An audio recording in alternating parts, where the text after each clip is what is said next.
Hello, I'm Sebastian. Welcome to 9 Trees podcast. Today, I will summarize and review the book, Probably Overthinking It, by Alan B. Downey is a practical guide to using data with clearer thinking and fewer mistakes. Instead of treating statistics as a set of formulas to memorize, the book focuses on a habit of mind, defining questions carefully, collecting or finding relevant data, and using simple quantitative tools to reach decisions you can explain.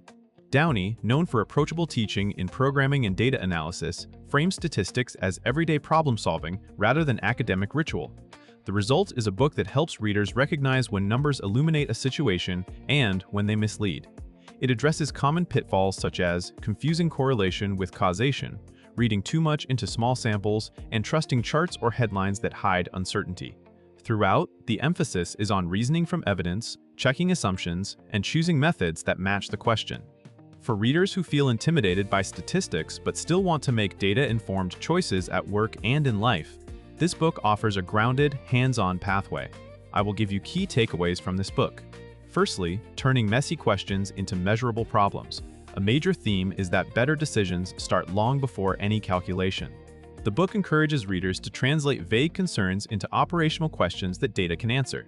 That means clarifying what success looks like, defining the population of interest, and deciding what you can actually measure. For example, asking which option is better is not yet a statistical problem until you specify better in terms of time, cost, risk, quality, or some combination. Downey also highlights the importance of choosing appropriate proxies when direct measurement is impossible, and being honest about what a proxy does and does not capture. This framing step helps avoid a common failure mode, doing a lot of analysis and ending up with a precise answer to the wrong question. The topic also includes scoping what data you need, whether you can gather it yourself or must rely on existing sources, and how limitations in data collection shape what conclusions are justified. By emphasizing problem definition, the book positions statistics as a tool for reasoning, not a way to decorate intuition with numbers. Secondly, understanding uncertainty with probability and variability. Another core topic is learning to think in ranges, likelihoods, and uncertainty rather than in single-point answers. The book stresses that real-world data varies, and any conclusion must account for noise, chance, and measurement error.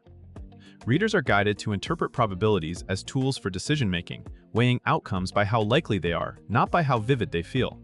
Variability appears in many forms, including differences between individuals, changes over time, and sampling randomness.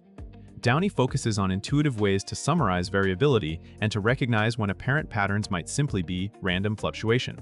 This helps readers resist overconfidence and the temptation to treat one dataset as a perfect mirror of reality.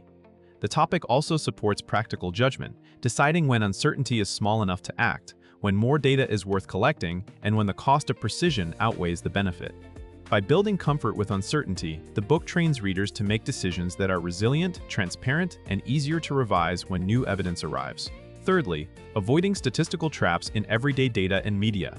The book addresses statistical traps that frequently mislead professionals and the public.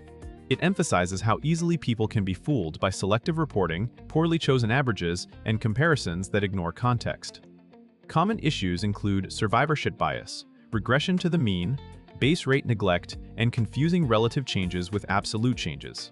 Another recurring trap is overinterpreting small samples, where extreme results often occur by chance and then fade when more observations arrive. The book also treats p-values and significance language carefully, focusing less on ritual thresholds and more on what evidence actually supports. Readers learn to ask basic validation questions: who was measured, how were they selected, what was excluded, and what alternative explanations remain plausible. Visualization is also part of this theme, since charts can exaggerate effects through axis choices, binning decisions, or cherry-picked time windows. The overall goal is not cynicism about numbers, but informed skepticism. By recognizing these traps, readers become harder to manipulate and better able to evaluate claims in business reports, news stories, and online discussions. Fourthly, from correlation to causal thinking and better comparisons, a practical decision often requires understanding whether an action will change an outcome, not just whether two things move together. The book therefore explores the gap between correlation and causation and offers tools for thinking more causally. It emphasizes designing comparisons that reduce confounding, comparing like with like, controlling for important variables, and being wary of hidden differences between groups.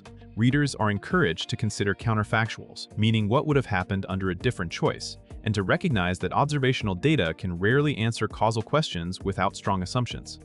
The topic also covers the value of experiments and quasi-experiments when feasible, including randomized tests, A/B comparisons, and natural experiments. When experiments are not possible, the book promotes careful reasoning about mechanisms and alternative explanations rather than claiming certainty from a single correlation. This approach helps readers avoid common errors, such as attributing success to a new policy when results could reflect broader trends, seasonality, or selection effects. The payoff is better decisions grounded in realistic evidence about what interventions can achieve. Lastly, using simple models to make decisions you can explain, the book encourages using models as simplified representations that clarify thinking and support decisions, not as black boxes. Rather than pushing advanced math, it highlights approachable methods that connect to real questions, such as predicting outcomes, estimating effects, and weighing trade-offs. A model is presented as a set of assumptions plus a mapping from inputs to outputs, and the reader is guided to test whether those assumptions are reasonable. This topic also emphasizes interpretability, choosing techniques that you can explain to a colleague, stakeholder, or to yourself in 6 months. Model checking, sensitivity analysis, and sanity checks are important here, because a model can be precise while still being wrong.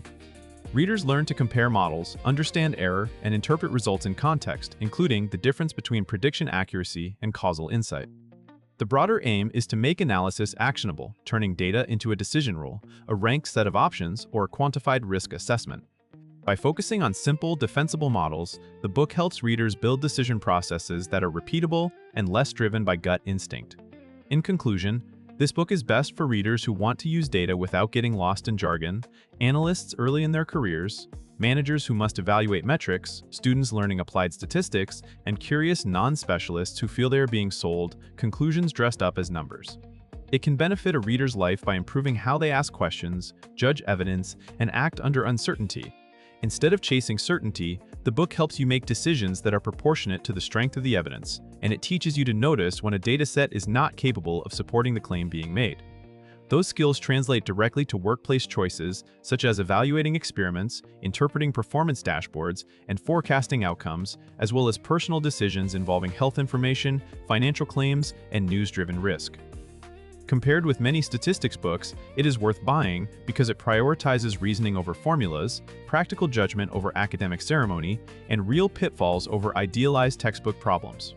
Downey's approachable style and focus on decision-making make it a strong bridge between introductory stats and the messy reality of data in the world. If you would like to support Alan B. Downey, you can buy the book through the Amazon link I've provided in the podcast description. After reading the book, please let me know what you think and share your thoughts. See you around.